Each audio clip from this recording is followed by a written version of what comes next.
하나님의 은혜와 사랑과 평강이 우리 삶 가운데 충만하기를 주의 이름으로 축복합니다.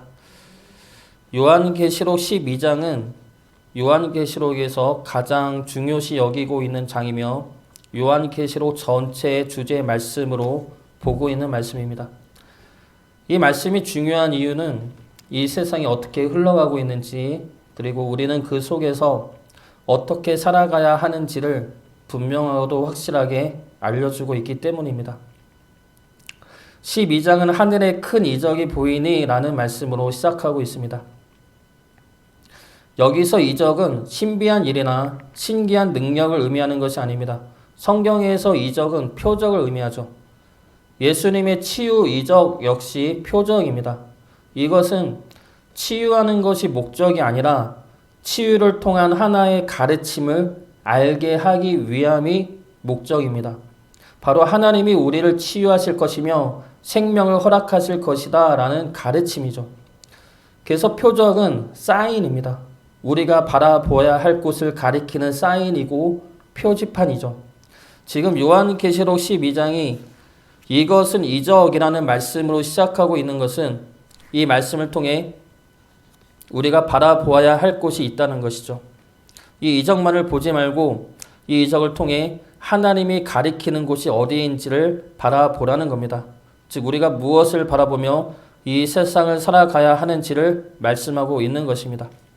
결론부터 이야기하면 우리가 지금 살고 있는 곳은 광야입니다.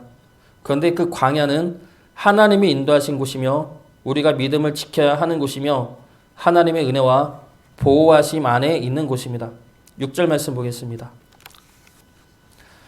그 여자가 광야로 도망하며 거기서 1260일 동안 그를 양육하기 위하여 하나님께서 예비하신 곳이 있더라.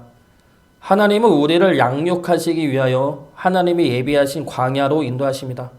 그리고 그곳에서 우리는 1260일, 즉 42달이며 3년 반이라는 이 기간을 보내야 합니다. 똑같은 말이죠. 1260일, 42달, 3년 반. 한 때와 두 때와 반 때 다 똑같은 말입니다. 이 기간은 초림과 재림 사이의 기간을 말합니다. 즉 종말의 시대에 우리는 광야와 같은 삶을 살고 이겨내야 한다는 겁니다. 이것이 오늘 말씀의 결론이죠. 그러면 하나님이 어떻게 우리를 광야로 인도하셨는지 살펴보고 광야가 어떠한 곳인지도 살펴보도록 하겠습니다. 먼저 1절 말씀을 보면 여자가 나옵니다. 이 여자는 해를 옷 입고 발 아래에는 달이 있고 머리에는 12별의 면류관을 썼다고 합니다. 해와 달과 12별은 이스라엘의 12지파를 가리킵니다. 창세기 37장 9절 말씀입니다. 요셉이 다시 꿈을 꾸고 그의 형들에게 말하여 이르되 내가 또 꿈을 꾼즉 해와 달과 11별이 내게 절하더이다 하니라. 여기서 11별은 요셉을 제외한 야곱의 11명의 아들을 의미합니다. 요셉까지 합하면 12별이 되고 이 별은 이스라엘의 12지파가 됩니다. 이사야 60장 19절과 20절 말씀입니다. 다시는 낮에 해가 내 빛이 되지 아니하며 달도 내게 빛을 비추지 않을 것이요 오직 여호와가 내게 영원한 빛이 되며 내 하나님이 내 영광이 되리니 다시는 내 해가 지지 아니하며 내 달이 물러가지 아니할 것은 여호와가 내 영원한 빛이 되고 내 슬픔의 날이 끝날 것임이라. 여기서 해와 달은 하나님의 백성이 됨으로 비춰지는 영광을 의미합니다. 그래서 정리를 하면 오늘 본문에 나오는 이 여자는 이스라엘과 12지파로 대표되는 하나님의 백성을 의미하고 거룩하고 영광스러운 하나님의 백성을 가리키고 있습니다. 이 여자가 아이를 베어 해산하게 되어 고통 중에 부르짖습니다. 이 아이는 예수 그리스도이죠. 메시아를 의미하며 여인의 부르짖음은 메시아가 이 땅에 임하기 전에 겪게 되는 환난과 고통을 의미합니다. 이사야 26장 17절과 18절 말씀입니다. 여호와여 잉태한 여인이 산기가 임박하여 산고를 겪으며 부르짖음같이 우리가 주 앞에서 그와 같으니이다. 우리가 잉태하고 산고를 당하였을지라도 바람을 낳은 것 같아서 땅에 구원을 베풀지 못하였고 세계의 거민을 출산하지 못하였나이다. 메시아가 임하기 전에 하나님의 백성은 고통을 당하는데 그 이유가 3절에 나옵니다. 바로 사탄의 공격 때문이죠. 3절에 나오는 붉은 용은 사탄을 의미하며 하나님의 백성을 대적하며 핍박하는 세력을 의미합니다.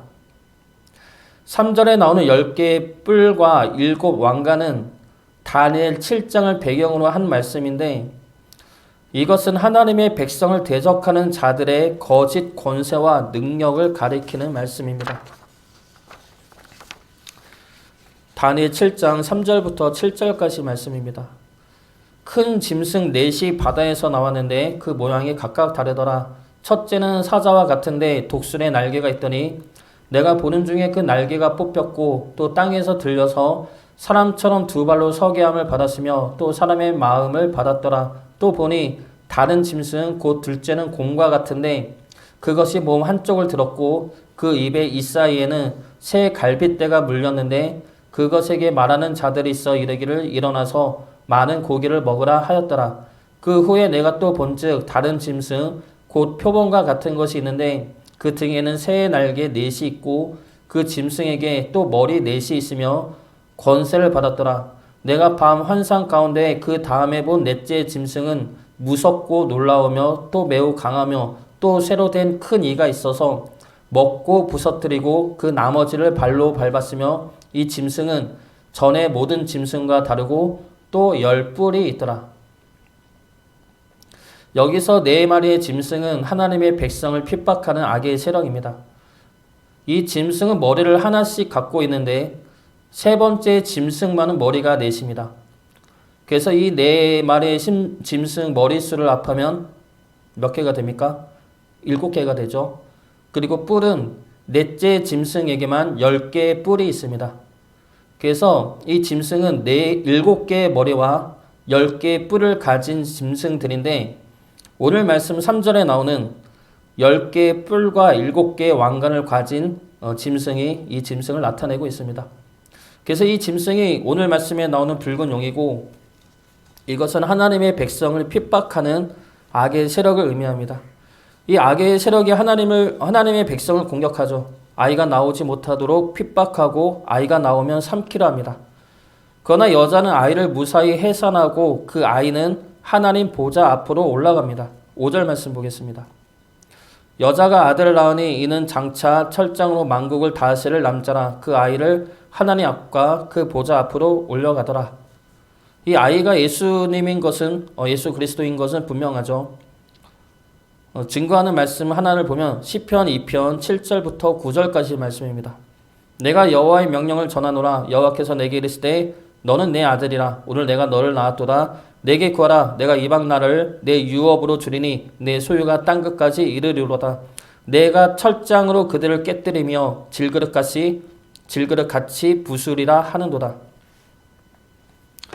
하나님은 하나님의 백성을 통해 예수님을 보내시고 그리고 예수님은 승리하시어 하늘로 올라가셨습니다.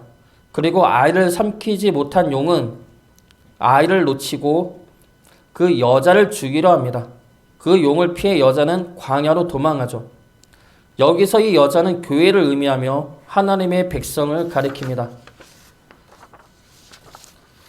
아이를 낳기 전까지 여자는 이스라엘 12지파 이스라엘 그냥 하나님의 백성을 의미하고 아이를 낳은 후에 이 여자는 12제자를 통한 교회를 의미합니다. 똑같은 말이죠. 그래서 이스라엘 12지파에서 예수님으로 인해 우리들까지 이 여자에 포함이 되는 겁니다. 하나님을 대적하는 악의 세력은 우리를 공격합니다. 우리를 핍박하고 우리를 기어코 죽이고자 합니다. 그러나 하나님은 우리를 광야로 인도하셔서 그곳에서 양육을 받게 하십니다. 그런데 여기서 의문이 드는 것이 악의 세력을 피해 달아나게 한 곳이 광야라는 겁니다. 광야는 광야 자체로 힘든 곳이죠. 아무것도 없는 곳입니다. 악의 세력이 공격하지 않아도 먹고 살기 힘든 곳이 이 광야이죠. 하나님은 왜 악의 세력으로부터 구해준다고 하시면서 우리로 하여금 힘든 광야로 인도하십니까? 라는 의문이 들 수가 있습니다. 왜 그렇습니까? 우리를 광야로 인도하신 이유는 광야의 끝에 하나님의 나라가 있기 때문입니다. 그곳에서 우리는 하나님의 백성으로 양육받아 주님이 다스리는 영원한 하나님의 나라로 인도될 수가 있기 때문입니다. 이 광야는 지금 우리가 살고 있는 이 땅이며 재림 때까지 있어야 할 것입니다. 그러나 이 광야는 우리 눈에 보기에는 아무것도 없고 어떤 것도 할 수가 없는 막막하고 힘든 곳입니다. 그러나 하나님을 바라보면 하나님이 함께하는 곳이며 하나님의 은혜가 임하는 곳입니다. 하나님이 인도하는 광야가 어떠한 곳인지 세 가지로 살펴보도록 하겠습니다. 먼저 하나님이 인도하시는 광야는 우리의 믿음을 시험하는 곳입니다.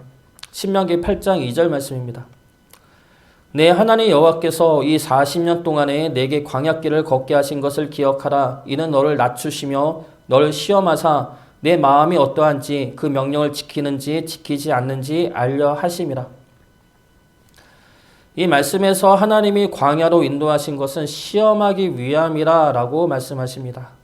하나님의 시험은 합격과 불합격을 의미하는 것이 아니라 했습니다.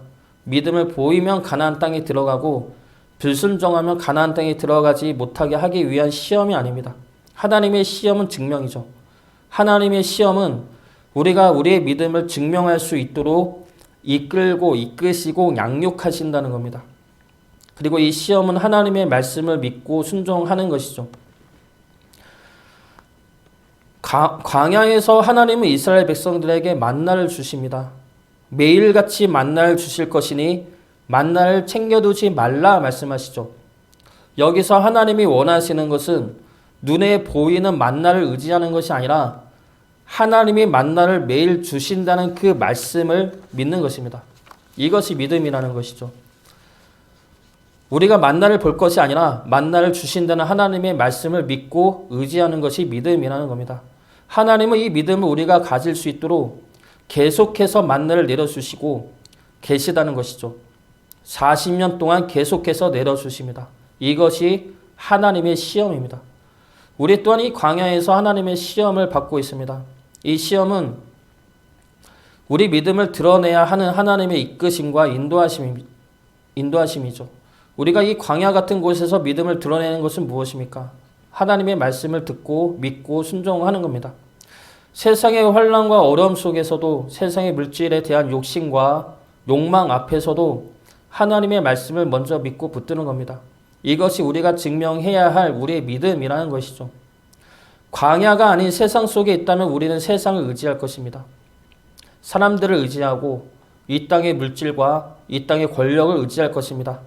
하나님 없어도 살 수 있는 방법들과 능력들이 많다 생각하기 때문이죠. 그래서 하나님은 우리를 광야로 인도하시는 겁니다. 광야는 어떻습니까? 광야에서 무엇을 믿고 무엇을 의지할 수가 있겠습니까? 광야에서 내가 무엇을 할 수가 있겠습니까? 하나님이 주시는 만나도 없으면 광야에서 우리는 굶어 죽을 수밖에 없습니다. 광야에서 믿을 수 있는 것은 하나님 말씀밖에 없는 것이죠. 그 외의 것은 광야에서 아무것도 없는 곳에서 우리가 믿을 수 있고 의지할 수 있는 것은 아무것도 없습니다. 하나님의 말씀밖에 없죠. 근데 하나님께서 그 광야를 인도하시는 것은 아무것도 없는 곳에서 하나님이 계심을 알게 하기 위해서입니다. 아무것도 할 수 없는 곳에서 하나님이 함께 하심을 알게 하기 위해서이죠.